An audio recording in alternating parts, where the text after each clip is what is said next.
Are you an autistic who has asked the question, what are boundaries? Where do I begin to set boundaries? Have you been looking for opportunities to take care of yourself from a holistic approach to personal wellness? If this sounds like you are listening to the right show.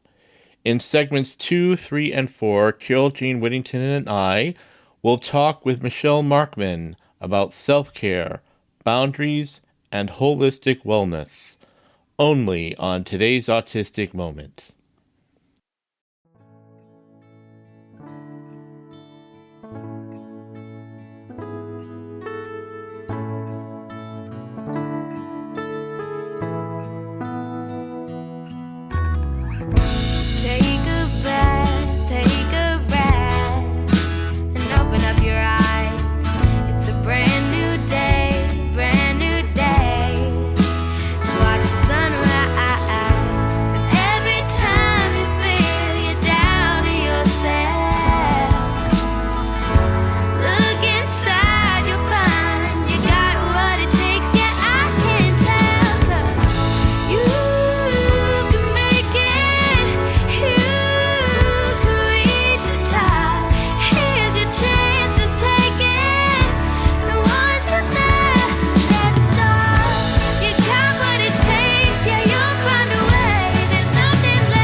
Forever, so let yourself shine. Every time you feel you're down on yourself, look inside, you'll find you got what it takes. Yeah, I can tell you can make it, you can reach the top. Here's your chance, just take it. The ones with that.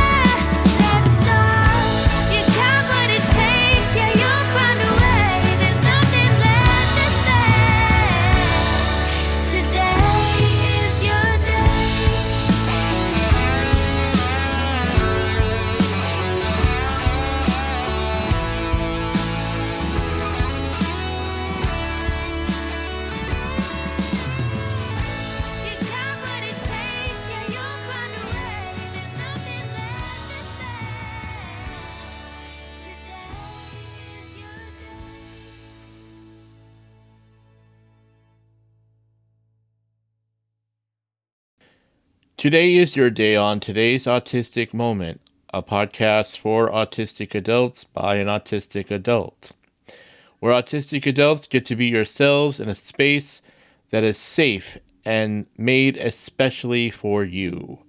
While listening to this podcast, you stim and fidget all you like. This first segment of Today's Autistic Moment is sponsored by the Autism Society Minnesota, known as AWESOME throughout Minnesota's autism community. As Minnesota's first autism resource for more than 50 years, AWESOME serves the whole state, the whole spectrum, for the whole life. Visit AWESOME at ausm.org.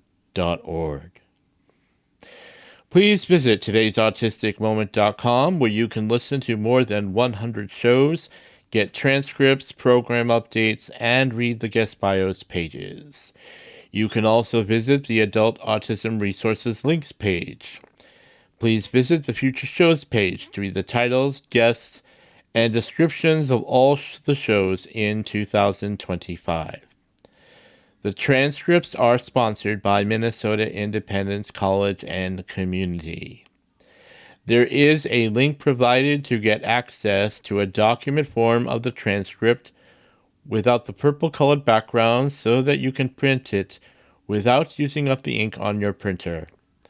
The written document has a font that is accessible for dyslexics. There are additional transcripts available in Spanish, German, French, and Chinese simplified.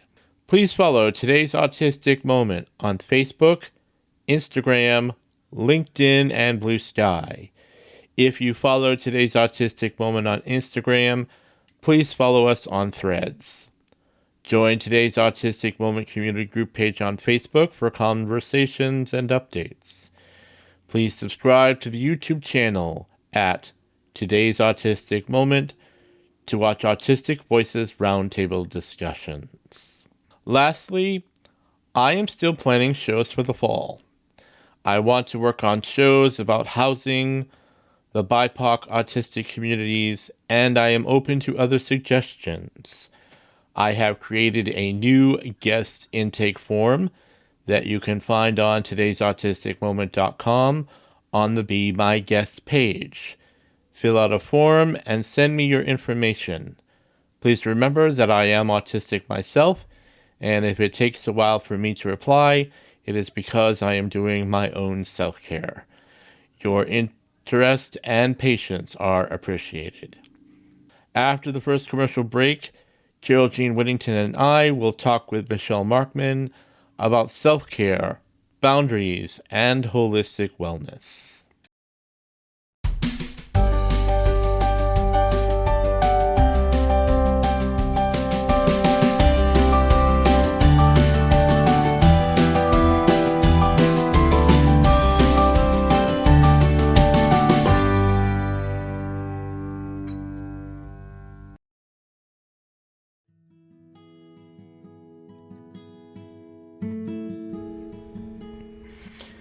Today's Autistic Moment can be downloaded and heard on most podcast apps, including Apple, Google Play, Breaker, Castbox, Overcast, iHeartRadio, Pocket Casts, Radio Public, Spotify, TuneIn, Pandora, Amazon Music, Audible, Podcast Addict, Podcast Chaser.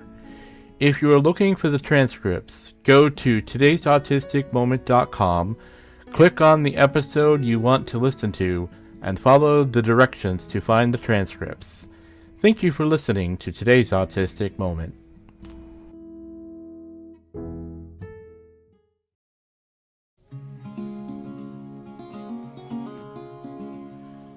Autistic adults aren't getting the support we need. It affects our health, our income, financial stability, and our ability to live independently. ITI Assistive Technologies is changing that. This autistic-led team has created Decide, with tools built for neurodivergent minds. One lets users quickly pick from custom lists based on their energy level. The other guides them through big decisions using simple agree-disagree statements that match their values. Visit itiassist.com/decide for more information about downloading the app to get all features for just $5 a month.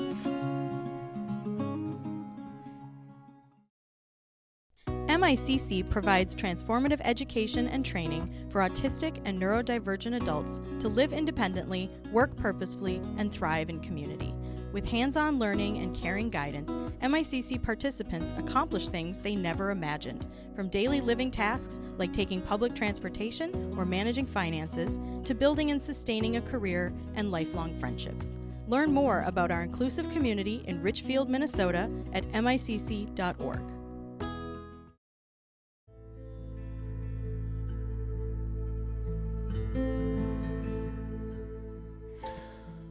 Support for today's Autistic Moment comes from Best Care Home Care Agency. Best Care offers PCA services, and your friend or family member could be your paid PCA. Best Care also offers homemaking, FMS services, and 2, 4, 5D services throughout the Metro and Greater Minnesota. Visit their website, bestcaremn.com, to learn more about their services.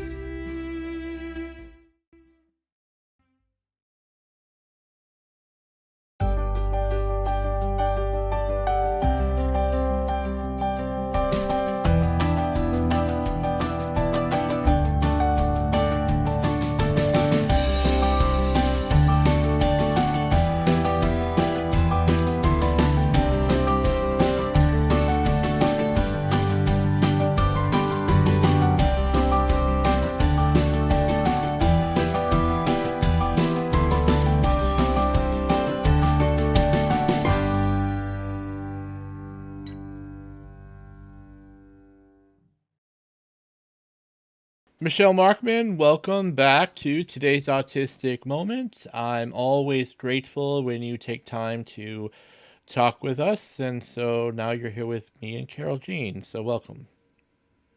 Thank you. Always happy to be a guest. Yeah.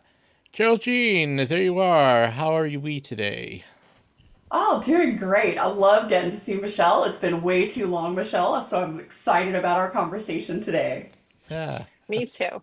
Well, this is a good summer because we had that show with Leanne in July about wellness for all autistic bodies. And I think this topic is so suited to follow that, even after my special edition here. So I think this is a great thing to kind of connect one to the other with. So good stuff. So let's build a foundation for this conversation.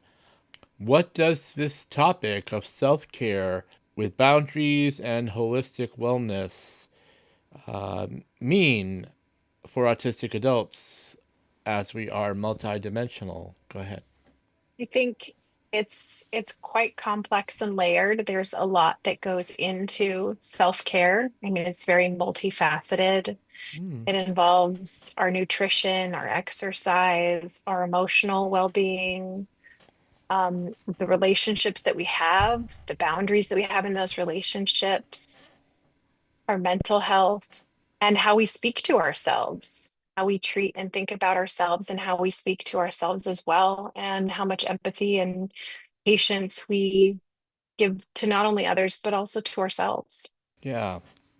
And sometimes we take care of everybody else but ourselves. So sometimes having that compassion on ourselves, it can be a little, feel like it's a little out of place almost.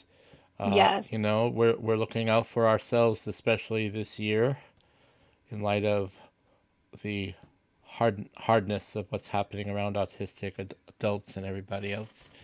But the thing is that self compassion, that's a term that actually I had not heard until Carole Jean used it earlier this year. So, you know, Carole, why don't you take off on that and then we'll let Michelle kind of fill in somewhere. I mean, everything Michelle listed off is such a critical foundational component to our overall well being as autistics. But I think the two of you have really tied in to one point that I think is really important is, we have that self care and we extend that compassion to ourselves, especially how we think. And, you know, a lot of us have experienced life through a lens where it didn't feel safe to care for ourselves or to put ourselves anywhere at the top of the list. I mean, we were lucky if we took care of everybody else, and then once we knew why everybody else was okay, then if we have just a little speck left, we might give it to ourselves, but most of the time we didn't have anything left for us. So then we're continuing to keep giving and giving and giving from this depleted tank. And so I think the self compassion piece really begins with our internal emotional safety and self trust. Yeah.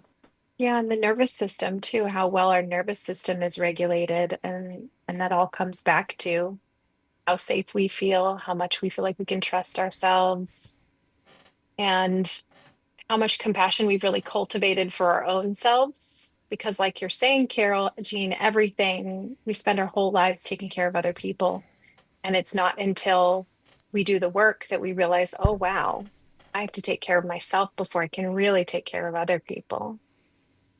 Yeah.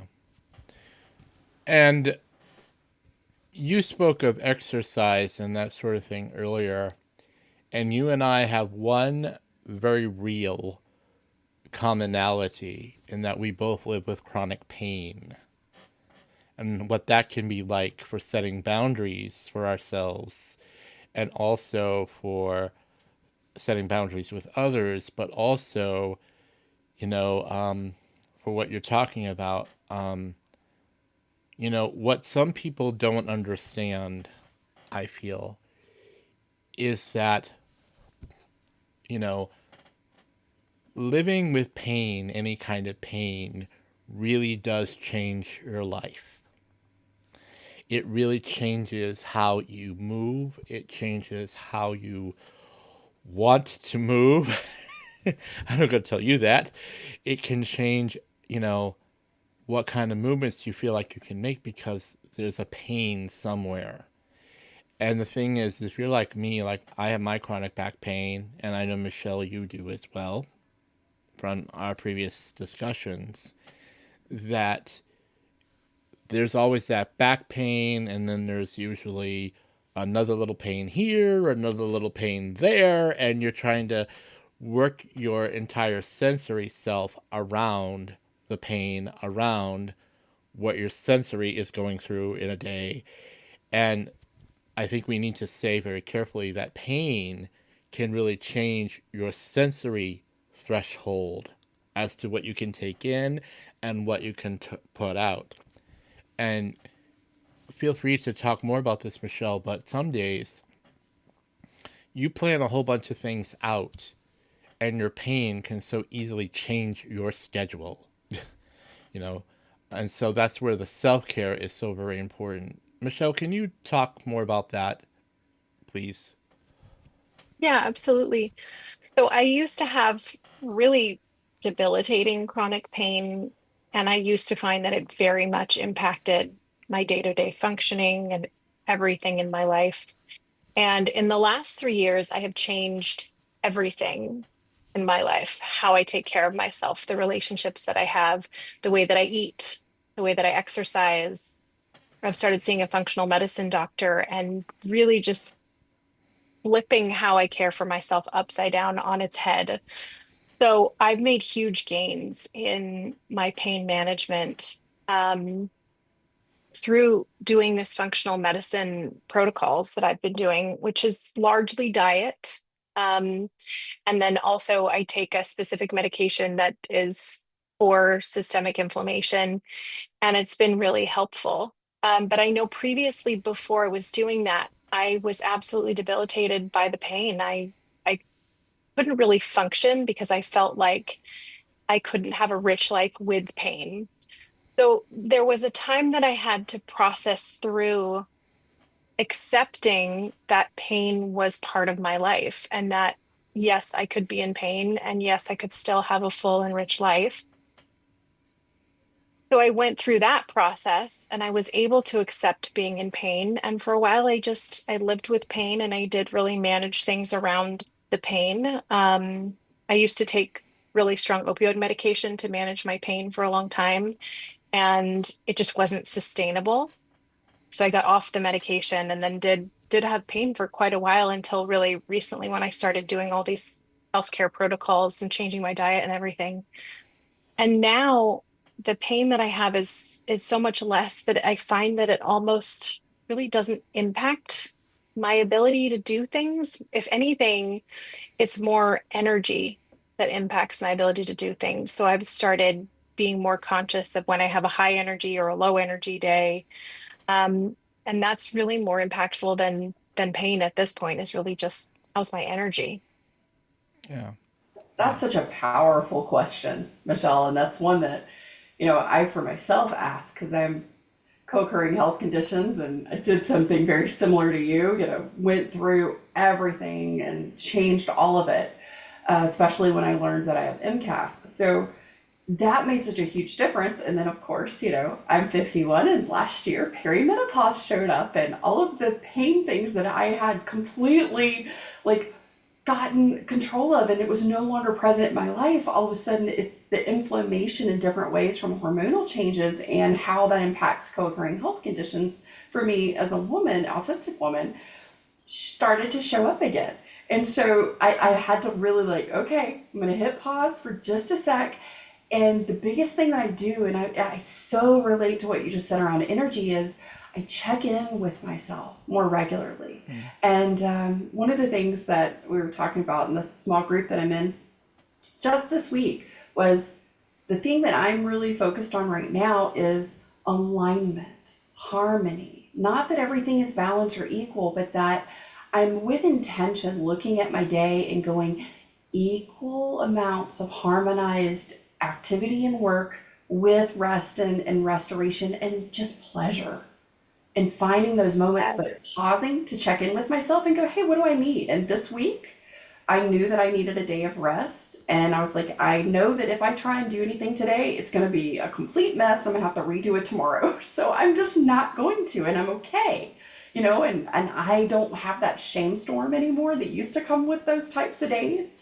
And then I woke up the next day and I'm like, nope, still not feeling it. I'm going to take one more day.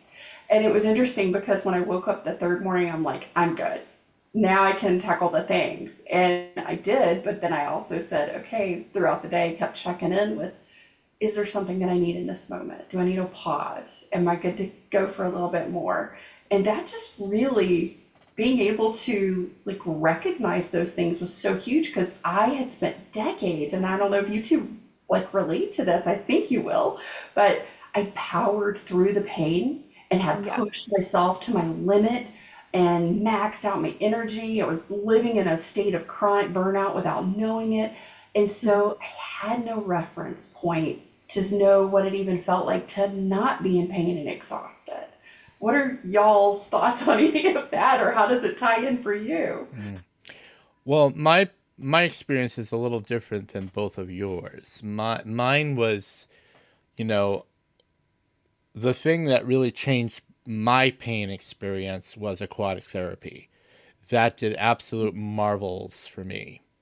Um, I actually had done some back in 2019 before the pandemic, and I've since done some since then, after the pandemic, excuse me. But the thing is that what was discovered is that the muscles that were contributing needed to be strengthened. But to do it, and to do it in an aquatic way in a pool that's, very comfortable to be in, it took all the weight off of those muscles so that I could properly exercise them and build back some of my mobility. And so now this is not going to work for all autistics because I know some just water, no way. And that's fine. But I'm saying for myself that, being in that water and finding ways to actually strengthen those muscles again, that was a game changer for me. And the other thing, though, has been is just, you know, um, I say the words a lot, give yourself permission. It was difficult to give myself permission to say there are just certain things I cannot do. It's just not going to happen that way. Even to the point of saying to my husband, I need you to do several tasks for me because they are things I simply cannot do. I cannot, I have I can stand, but only for a little while, maybe 10 minutes. It depends on what kind of a day I'm having. Some days it's less, some days it's a little bit more. But I also have my wheelchair that is custom designed so that when I sit in that chair, it supports my back, my hip, and everything. And so that's actually what I sit in our living room when we're watching TV in the evenings because one thing, it's higher up from the floor than the couch, and secondly, it's designed to support my back and my hip and all that, and my shoulders. So that has provided a lot of relief. And so with each person who needs to work through it, perhaps what Carole does will work for them. Perhaps what Michelle does will work for them. Perhaps what I do will work for them. And if none of these works for you, that's fine. It's perfectly fine. You have to find what works for you. Go ahead and talk a little bit more about that, Michelle. Yeah, I have this. I wanted to circle back a little bit to what Carol Jean said about finding time for rest and finding time for joy or pleasure, because I think that is so important. And it's just been spinning around in my head about how important that is. And I think that especially for us as autistic individuals, we get so wrapped up in the minutia of life, of just getting things done, of surviving, of meeting everyone else's needs, that we lose track of what makes us happy, what gives Mhm. us pleasure, how do we rest, what does rest look like? And for me, I love doing horizontal breaks. Like I lay down in bed and just relax that way. Um, so I just had to circle back and bring that up um, while I was thinking about it. Philip, can you remind me what you asked? Sure. What I was talking about, people finding the way, their own way of self care, because what you're talking about works for you. And yes, rest is important. And about a year ago, I had a conversation with our friend Becca Laurie Hector about rest, who highlighted things like rest is not just sleep. Rest is giving yourself the space to refocus yourself however you refocus yourself, doing that thing that you like to do. Splurge on it if you must, because it's okay, that you have to do these things, because self care is about how you look after what you can control while acknowledging what you cannot control. So, what I am asking, let me try again, but, can you talk about how each of us will have different ways of doing our self care? Oh, that's a great question. I think that it is very individual figuring out what self-care looks like for you. The beginning is finding out what brings you joy, what makes you happy. And if you don't even know what that is, then going back and thinking about your childhood, thinking about things that you really loved to do when you were a kid. And I think, especially for a lot of autistics, sometimes we still love the same things that we loved when we were kids. And it's giving yourself permission to love that stuff still. Mm. I love the Barbie movie. I have a Barbie purse. I still think Barbie's awesome. So I give myself permission to still love that. Mm. I love hiking. I love getting outdoors, and I've loved that since I was a child. And so rediscovering what brought you joy when you were a little kid, a lot of the time is a good place to start. And if you can't come up with that, then starting to dabble and play with different forms of active rest or recreation, trying out different things like maybe you go golfing one day, or, just you get a golfing set from the 99-cent store and you practice putting and see if that's something that you like to do, or go for a walk, try hiking, just try different things and see what really just helps you feel joy, helps you feel happy. And I have to ask this question of you because this is still a point of my interest in you. Was climbing Kilimanjaro one of those things that brought you joy, that really helped you with your self care? Yes. Now, I have loved being outdoors since I was a baby. I mean, since I can remember, I've always been outside. Mm. Since I could get outside by myself, I was outside. Yeah. I've spent most of my life in the great outdoors, whether it was in my backyard or on some adventure somewhere. And when I found out about Kilimanjaro, it was something that I felt like was just beyond my reach. I had recently found out about a woman who has or was working on climbing Everest. She was fundraising and um, writing her PhD about climbing Everest. And I went to a talk, and she said to us, "What is your Everest?" And for me, my Everest was Kilimanjaro at the time. So when I found Kilimanjaro, I just committed to it, and I said, "This is something that I'm going to do. It scares me. People die on this mountain, but I know I can do it, and I want to do it." And I love being outdoors, so the whole experience was just magical, terrifying, and Mm. magical. And I would do it again in a heartbeat. I I think, so love that. I call that the magical messy middle, right? yeah. Yeah. And self It's care is so like that, isn't fun. it? Self care is like a messy middle somewhere. I love how you said to go back to your childhood because I think that's for me when I look back, being late identified, I was right at 40 and I was such a serious child. Yeah. I didn't really play. I didn't give myself permission or allow that. There was just like this seriousness that I had.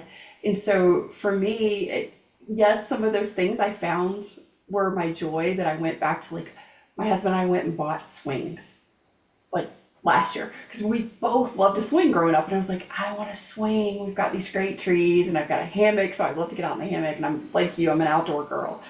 And it was so fun because that sort of unlocked what it felt like for me to have like that joy, that freedom, that release of play and laughter without like the agenda of what I'm doing it for, right? I'm doing it just for the heck of it. And just finding that one thing was sort of like the thread that I could then say, oh, that's what it feels like. So then I could get compassionately curious and try a bunch of things that hadn't given myself permission to. I sort of reclaimed my childhood and my adulthood to play. And so I love how you brought that in as a way to start exploring self-care. Thank you for that. No, definitely. Yeah. Yeah. I appreciate that too because, for example, there were shows on TV that I loved back then, and now I can get them on DVDs or on some stream sort of thing. So now I just enjoy them. I just enjoy them to the hilts, you know. So I do appreciate that. After this next commercial break, Carole Jean, Michelle, and I will answer the question, what are boundaries? How do we define and create them in a way that makes us feel safe? We will also talk about relationships that are interconnected with our self-care.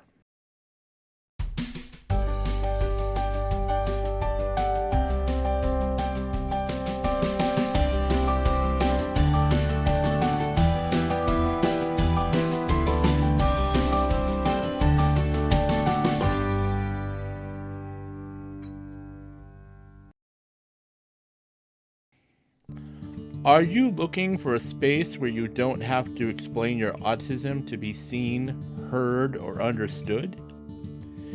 We are the Autistic Peer Support Coaching Collective, the world's first autistic-led peer support coaching organization.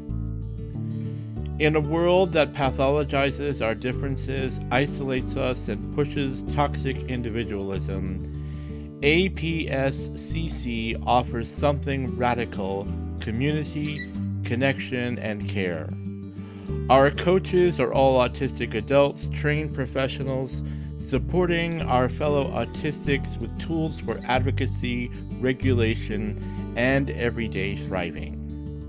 We know how hard it is right now. Stigma, burnout, misinformation, it's everywhere.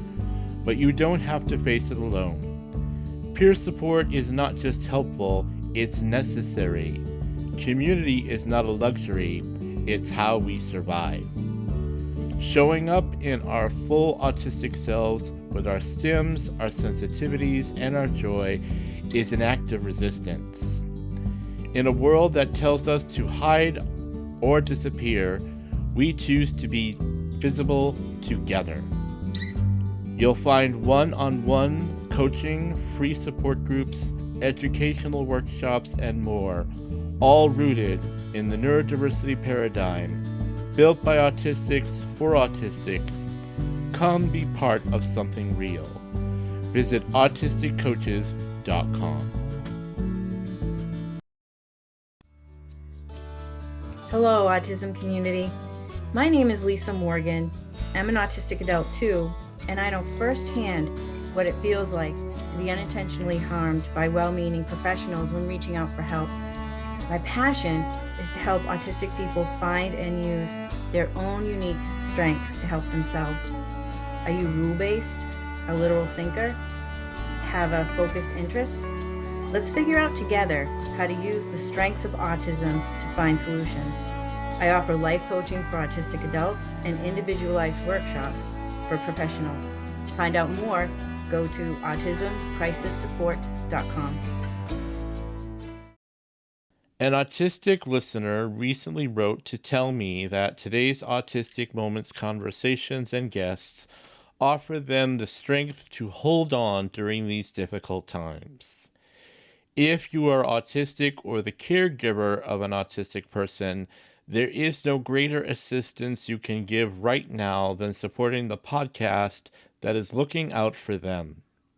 Your contribution helps the podcast continue connecting and empowering autistic adults.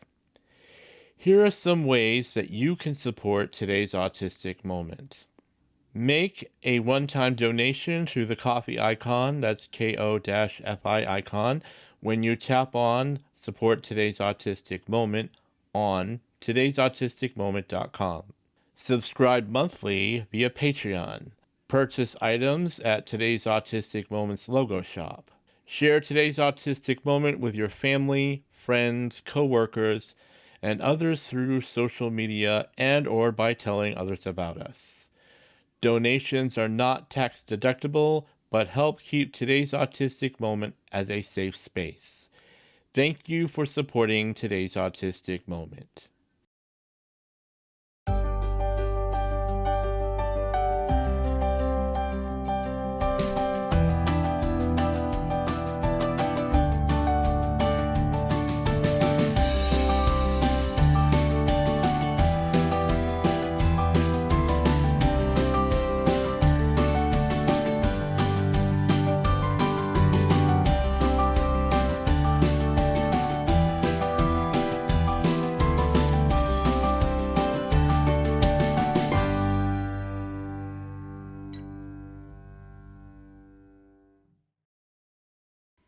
I want to launch into my second question, which I like to say is, autistics are engaged in the work of boundaries and holistic wellness of self-care.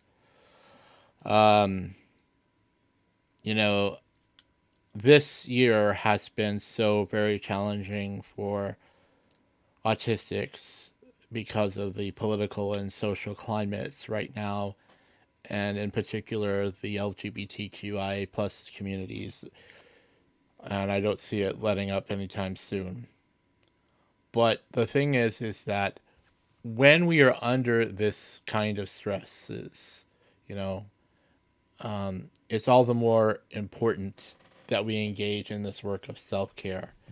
We've talked a lot about, you know, um, examples of holistic wellness, and I want us to keep doing that. But let's also talk a little bit more about our boundaries, because I feel like it's a good thing for us autistics to be reminded that our boundaries are important with the holistic wellness. Go ahead, Michelle or Carole, take off from that, please. Michelle, I Yeah. really want you to dive into, if you don't mind, like the approach boundaries from a from the practice of self-care, and like, where do you even begin? I don't know for y'all, but for me, I didn't even know boundaries existed or what the hell they were until about 8 or 9 years ago. So there was this big learning curve that there's something called boundaries to start with. So, like, if somebody's listening today and they're like me and they're like, I don't even know what you're talking about. I know the word boundary, but what do we really mean here? Where do we even start to define this, Michelle? Especially from like that holistic approach. Yeah. Yeah. So boundaries, I think, are really tricky, especially for autistic people. We've spent very much of our lives, if not our whole lives, making other people feel comfortable, making other people feel safe, helping other people feel regulated while we are dysregulated and in chaos and struggling, but appearing to be absolutely fine because we have to make other people be comfortable for them to feel safe. Because if they feel safe, that's socially acceptable. So I was like you, Carole Jean. I was like, what's a boundary? I've heard of boundaries. Boundaries are walls that separate your neighbor's house from yours, right? That's a boundary. Boundaries are the lines between countries, right? No. So boundaries are a thing, and it's a complicated thing to learn about, but I like to kind of break it down into really simple terms, which are just that boundaries are something that you put in place to make sure that you feel safe and that you feel comfortable. So, boundaries are how we allow other people to treat us. They're how we teach other people to interact with us and to treat us. And if we don't have boundaries in place, then people are just going to treat us however they want. and that's not going to be a great experience. So my favorite example is someone is yelling at you and you have a boundary that you don't interact with people when they're yelling at you. So you would say, I'm sorry, I can't hear you when you're yelling. I would love to hear what you have to say. We can revisit this conversation when we're both calm. I'm going to step outside and take a break, and I'll be back in an hour or two, and then we can have this conversation. So you're setting a boundary by saying, I don't allow this behavior. And then you're enforcing it by having an enforcing behavior or some sort of an enforcing act. And the enforcing act is that you are physically removing yourself from the environment. So really figuring out what your boundaries are is a process. And I've done a lot of reading on what boundaries are and how to understand boundaries and boundary work. And I do this with my clients also. And it's sort of recognizing when your body goes, oh, this doesn't really feel right. That's probably a place that you need a boundary. And it can be as simple as, how close someone stands to you. That's a physical boundary. If you need, 12 inches between you and another person, that's your comfort zone of a physical boundary. And it can be as complex as, how people relate to you. If someone is not being respectful in a conversation and you're picking up on that, but you can't really identify exactly what it is that's disrespectful, you can say to them, did you mean to say that? Or can you repeat yourself? And a lot of the time, if you get that funny feeling, but you're not really sure why, and you ask someone to repeat themselves, or if they meant to say something, it will make them circle back and think about what they've said. And a lot of the time, you can redirect any sort of unsavory behaviors from people that way. But I think one of the biggest challenge that many autistics face is that we don't recognize when a boundary is being crossed until later because of our delayed processing, which is so funny. It's not really delayed. We process twice the information of a neurotypical, so it's really just for processing more information. But we call it delayed processing still. So sometimes it takes us longer to realize, hey, a boundary was crossed. But it's absolutely okay to circle back and say, yesterday, 3 days ago, when this happened, that made me feel uncomfortable, and I need this instead. That's okay. Recognizing that maybe it takes you a little bit longer to realize what your boundaries are, but you still have every right to set those boundaries and enforce them. And you'll have better relationships when you do. Yeah. And you have the right to change them in ways that work best for you.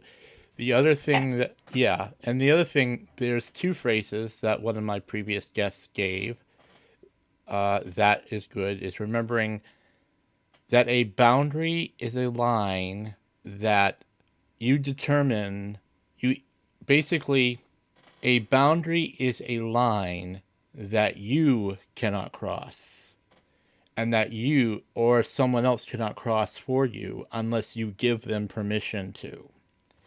Here's one of those tricky pieces for autistics, and feel free to chime in.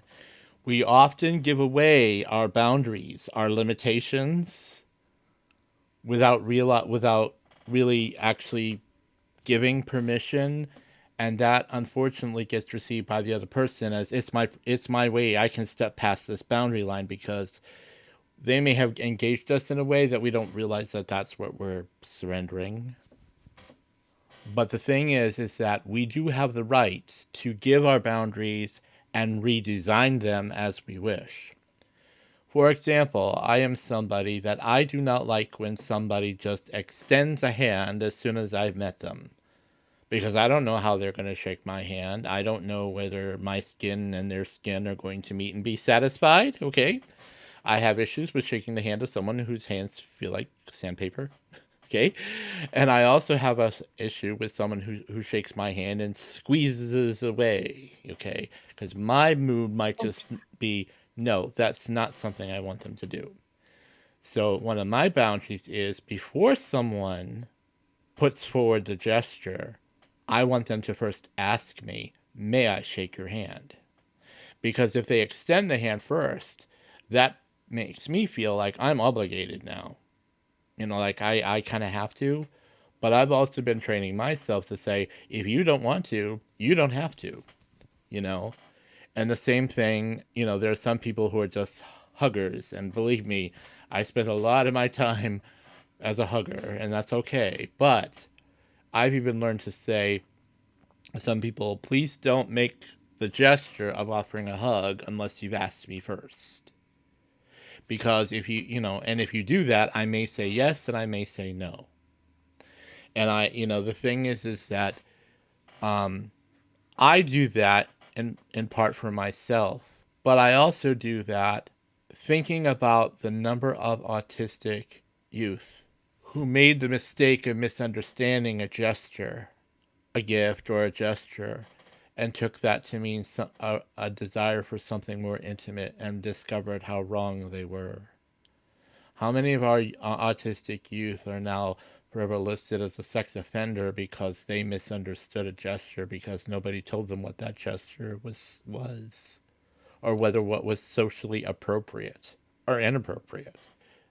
And so what I like to say is that's my example of setting boundaries. It is a matter of what do you feel most comfortable with, and if something someone else does is not comfortable for you, yes, you have the right to say that does not feel comfortable for me, and no, I don't want you to do that. It's really what both of you have shared is really powerful, and I'll speak from my experience here when it comes to boundaries. Dr. Faith Harper said boundaries are where we end and another person begins. And when I was reading her book years ago at this point, I remember thinking, I don't even know where I begin, much less where I end. And so I didn't start with boundaries with other people. I started with internal boundaries, with Right. defining and starting to discover what my space really is. Yeah. Where are the things that matter to me? Where does my body respond to something? Because I'd spent so long, through survival and trauma and burnout, just ignoring all of the signs that my body was screaming, going, no, no, no, no, no, we don't like that. Like, please don't shake my hand or hug me because I love a hug. I don't mind shaking hands, but I have to know that you're not going to physically hurt me when you do it because I'm very tender, or when my back was hurting. Please don't do that. That's the worst thing. Somebody can do, and they'll hug you, like bear hug you, and my whole back is now popping out. And I didn't even know what those things were because I had become so permeable. I had no defined space for myself. So for me, I started with boundaries, with discovering, exploring, and getting compassionately curious to begin to identify what even was my dang space. What did I like? What did I not like? What mattered to me? What really didn't matter to me? And like physical stuff was easy to start with 7 types of boundaries. So like physical was like, I can see this is my physical space. With my material stuff, I was like, that's my book. I'm not lending it because I don't want people writing it and I don't want you dog-earing my pages or breaking the spine. You'll borrow the book and I will get it back. So like those things were more tangible. So I started with the things I could see that were concrete. And then I moved on as I got more comfortable to things like emotional, mental, time boundaries, those types of things. With time blindness, that's still a challenge. So that's sort of how I approach it, because then once I got a little better understanding of like where I began and where I ended, then it was easier to sort of begin with a boundary of other people where they began and where we sort of had to navigate flexibility and boundaries together in how we navigate relationships. And it was like, also, do I give a damn enough about another person that I even want a boundary with you, or do you just need to go? So, what's an example of maybe one or two of those self care boundaries that you have with yourself, Michelle? I'd love to know. Oh yeah, so I have quite a few. So I'm on autoimmune protocol or autoimmune paleo, which is a very sort of strict autoimmune diet. So my boundaries around food are pretty strict. There's certain foods that I do eat and certain foods that I don't eat. Um, and when it comes to exercise, I have a minimum exercise requirement, which is 30 minutes a day. Unless I'm having a really off day, then it's 15 minutes, but 15 minutes is survival mode exercise. So typically I'm exercising 30 minutes or more a day. And really my self-talk is something that I've been working on a lot lately. And that is if I get an intrusive thought that comes in and says, I'm worthless or I screwed that up, I like to flip the script on it and go, I'm worth it. I can do this. I have a 100% success rate. I can handle this. So just whatever those thoughts are that come in, flipping the script on them and just saying the opposite. And it's I part love, of practicing self-compassion. Yeah. Yeah. I like to say that self-care and boundaries, because you started with it, Michelle, as you started this particular show. I like to think of it as we say yes to a lot of things, you know, and we do live in a society of neurotypicals who say yes to everything. Okay? And a lot of us autistics, we tend to say yes to everything, yes to everybody else, and no to ourselves. Self-care is finally saying no to everybody else and saying the yes to ourselves. Whatever that yes is, okay? It's about saying, yes, I am going to spend 10 or 15 minutes fidgeting because that's what makes me feel like I can contribute to something important. It means saying, yes, I am going to eat at this particular time. I think I know sometimes I will be working, say, on a script or a show, whatever, and I'll realize I've been going for, say, an hour, 45 minutes, and I'll say, it's about time you say yes to a break because you know damn well that you just can't keep going like this. You gotta stop and you take a sip of soda or go do something, take a walk outside or do something. You know, those self-care and that self-care and those boundaries are about saying yes to yourself and finally no to other people and other things. And sometimes a boundary is as simple as, say you're in a conversation with someone and something is affecting you and you're feeling really overwhelmed. That's when I will say, I'm done. Just those words, I'm done, because that tells the person, it's over, done. Because I'm one of those people that if I don't do that, I will get further and further into the conversation. I'll be out of control, and then I won't make sense to them or me. So that's my example of that sort of thing. oh, Philip, I love that one. My husband and I have sort of a code that we've agreed to because I have auditory processing delay. And so Mm, there are certain times where I cannot process the words anymore. I might want to hear what you say, but if it's after 2 o'clock in the afternoon, forget it. It's just harder for me. And there's sometimes where, like, just the emotional processing of something is just, I need a little space to do it. So we talk about it this way. We'll say, my cup is full. It's like, if you've got a little small 1 cup and you've got a gallon jug and you're pouring a gallon into the cup's overflowing. And so ours is, my cup's full. mm, And we know that that means, hey, it's time to take a break and let's circle back when maybe I'm in a better place to hear you or you're in a better place to process yeah, too. And yeah, that totally is like one of those boundary things. And I love you shared that, Philip. yeah. So yeah. Well, I think what we're already talking about, which is always my third point before we, start to wrap this up, is that we're talking about interdependence. Because I put this into my subject of navigating the future of multidimensional autistic leadership. Let me also say that a lot of what we're talking about with self care to do with boundaries and holistic wellness is about looking after your multidimensional self. Because autistics, we are social, neurological, physical, um, you know, accepting and so many other things that we are. And self-care is about honoring that multidimensional existence, because we really haven't talked a lot about the wholeness part, and that's where I want you to kind of go holistic. Forgive me. Michelle, I want you to go into the holistic approach, because I think that's where interdependence sort of lies. You know, if we're not looking after our whole selves and really, focusing on that wellness for our whole selves, we really do kind of become, well, we risk becoming disconnected from various parts of who we are. So, Yeah. So um, we are very multidimensional. And I think, as we were talking about in the beginning of the show, it's so easy for us to get wrapped up in just getting by on a daily basis, on just completing all of the never ending to-do list tasks that are on our to-do lists, and um, just everything that's required of us to exist. So I think it can be, sometimes we lose track of what self-care is and how to do it. And I think it's one of the first things that tends to go when we get busy.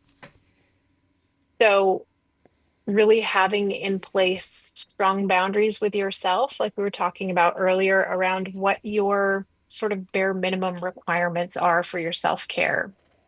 So, for example, I always work with my clients to develop a 15-minute exercise routine that they can do every day. And when I say exercise, I mean any kind of moving your body, dancing, jumping, walking, skipping, whatever makes you happy, something that is going to move your body, because it's proven by positive psychology, the science of happiness, that if you move your body for 15 minutes a day, every day, your happiness will increase. And then nutrition. I mean, we talk about eating a well-balanced diet, which I think is really challenging for a lot of neurodivergent and autistic individuals because of sensory issues. But that's something that I encourage my clients to do, is eat whole foods that grow as a primary basis, and finding ways to eat the foods that you maybe don't like as much. So, for example, you can put vegetables in pasta sauce if you can eat pasta sauce, and you can kind of hide them that way. So really finding hacks to get the nutrition that you need. So nutrition, exercise, and then working on, self-compassion, how you're talking to yourself, how much patience you give yourself. And then relationships, whether are you actively cultivating your relationships? Because whatever we don't care for dies, it really does. So we have to take the time to give to the things that matter to us. So if we have relationships that are important to us, we have to take the time to cultivate those relationships. And when I say relationships, I mean with others, but also with ourselves, because our primary relationship, the one that we will always have and that is guaranteed, is the relationship with ourselves. I love how you brought this in, because I think one of the things that I didn't recognize and didn't allow, like, it was the big, scary Harry. There was no way I was going to rely or be interdependent on someone else. But in my self-care and in this process of reclaiming my own space, my own personal power, my own boundaries, defining what is me and what is someone else, there became this sort of organic emergence of how I can depend on other people, how I'm interdependent, So part of that for me has been that I have a group of girlfriends, and we actively check in with one another. Hey, I know this was going on in your life. How are you doing today? How's your heart? We don't say, how are you doing? What do you have? What have you done on your list? We're like, how's your heart today? That's been huge. stay with us after we conclude our interview with Carole Jean and Michelle Markman to hear about a new offer from today's Autistic Moment. Today's Autistic Community Bulletin Board will follow.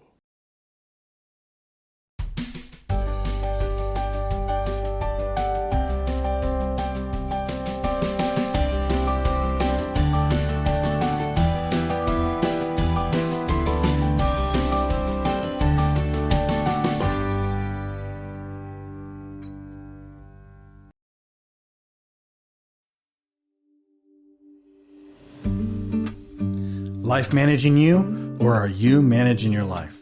Do you want to find more peace in your life? For many of our clients, self-care is a key to success. Skill building and feedback is essential for self-care. Looking Forward Life Coaching helps provide structure through our person-centered approach that has demonstrated growth for many of our clients. If you or a loved one needs help with structure and strategies around self-care, please visit us at www.lookingforwardlc.org, email us at info@lookingforwardlc.org, or call us at 612-504-7414. Self-care and resiliency can help you weather the storms of life. Looking Forward Life Coaching helps change stumbling blocks of life into stepping stones toward success. On August 24th, Carole Jean-Whittington and I will talk with Lisa Morgan about strength-based self-care in a medical deficit culture. Lisa will discuss the importance of recognizing and addressing crises in the autism community. Autistic strengths include our routines, attention to details, and creative problem solving. Lisa will emphasize the importance of creating safe mental spaces, maintaining sensory comfort, and advocating for ourselves. Lisa will also share the many resources, including for our transgender autistic individuals. Thank you for listening to today's Autistic Moment.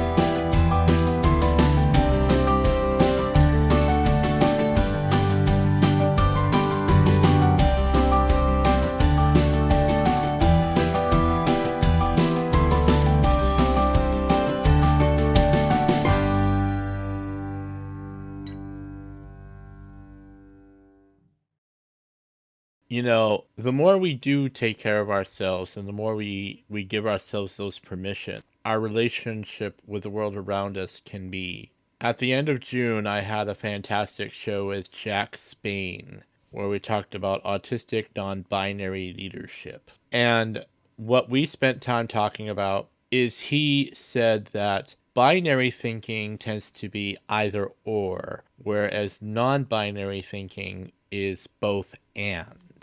And the thing is that interdependence is actually about both and. You know, we work with others, but we look after ourselves, you know, both and. And the thing is that a lot of this black and white thinking, and we know autistics, we have these issues with that because we have the things that we think they either are or they are not. And believe me, I know. Yet, one of the more important things is that we become aware of our both and, if you will. We have a need to be isolated, but we also have a need to be social with our other autistic friends, you know. And this is where I like to say that our relationship with ourselves is important because we, as the autistic community, we really do need each other right now. You know, there's so many things going on, and the thing is, we have to do things together and in ways that work for us individually. So I think self-care has a lot to do with the both and approach. Carole Jean and Michelle Markman, thank you so much for this excellent episode and this excellent conversation. I feel like we've given our audience a lot to think and talk about. So with that, I'm going to say thank you both again, and I can't wait to talk to you both again soon. Absolutely. Thank you. Did you enjoy this conversation with Carole Jean-Whittington and Michelle Markman? Would you like to listen to the complete interview without the music, the first segment, and no ads? Go to todaysautisticmoment.com, create an account, and subscribe to the new ad-free and complete interview plan. The subscription is only $12 a month or $144 for the whole year. You can hear the first show in July with Leanne Reiber, Self-Care, Wellness for All Autistic Bodies. You can hear the complete interviews for each of the speakers for the special edition, What We Have to Say. You can also listen to this interview and the shows coming up once they are published. Look for the logo, Today's Autistic Moment ad-free interviews. Today's Autistic Community Bulletin Board. All these events and many others not mentioned here with their links are available on todaysautisticmoment.com/bulletin board. The Adult Coffee Club for Autistic Adults in Minnesota are held on the second Tuesday of every month, weather permitting, at Dogwood Coffee, located at 2700 University Avenue West, Suite 100 in St. Paul, Minnesota. The zip code for your GPS is 55114. The adult coffee clubs will begin at 4 p.m. to 6 p.m. on August 12th, September 9th, October 14th, and December 9th. Understanding Autism virtual classes are offered by the Autism Society of Minnesota. The next classes will be on August 11th, 12 to 1 p.m., September 8th, 6 to 7 p.m., October 12th, 10 to 11 a.m., November 9th, 12 to 1 p.m., and December 14th, 6 to 7 p.m. Classes are free of charge, but you must register to attend. The Summer Autism Certification Virtual Class at the Autism Society of Minnesota will be on Friday, August 22nd, the 29th, and September 5th, beginning at 9:30 a.m. to 12:30 p.m. The objectives are understanding autism spectrum disorder and how it can affect communications, relationships, and behaviors. Each session is limited to 15 participants. Register early to attend. The annual Jigsaw Puzzle Competition will take place at the Mall of America, Huntington Bank Rotunda, or virtually on Zoom, on September 27th, 8:30 a.m. to 3:30 p.m. Competition groups are filling up quickly, so hurry up and register. Go to ausm.org to get more information about these and other social and recreational programs, educational events, counseling services, and support groups at the Autism Society of Minnesota. Neurodivergent is a social club rooted in a vision of bringing neurodivergent Minnesotans together to build meaningful connections. Its core principle is to foster an environment where all are treated with dignity and respect, regardless of ability or preferences. Go to their website, neurodivergent.org, for more information, become a member, volunteer, and attend their events. Register for MICC's 8th Annual Independence 5K Run 1 Mile Walk on October 4th at Donaldson Park in Richfield, Minnesota. This is more than a race. It's a powerful community gathering to support MICC's mission to educate and guide autistic and neurodivergent adults in creating and sustaining the lives they want to live. From competitive runners to casual walkers, enthusiastic cheerleaders to dedicated volunteers, everyone plays a vital part in this family-friendly event. Whether you're racing for personal best or cheering from the sidelines, Your involvement helps amplify autistic and neurodivergent voices, foster acceptance, and support lifelong independence. Bring your friends and families, lace up your sneakers, and be part of this most impactful MICC Independence 5K yet. Learn more and sign up at micc.org. Donaldson Park is located at 7434 Humboldt Avenue South, Richfield, Minnesota 55423. Check-in is at 9 a.m. The race begins at 10 a.m.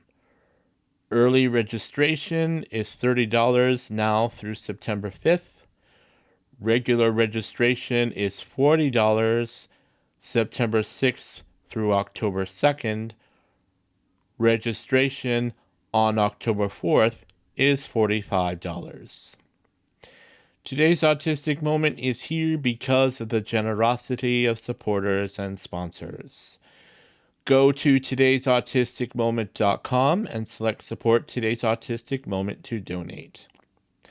If you have questions about today's Autistic Moment, please send an email to todaysautisticmoment@gmail.com.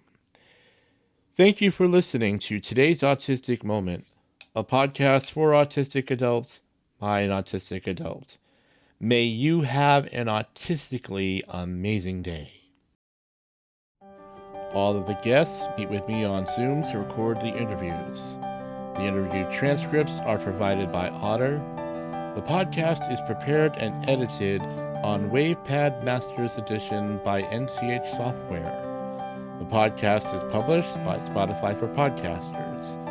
The music that you hear is licensed to Today's Autistic Moment by PremiumBeat.com.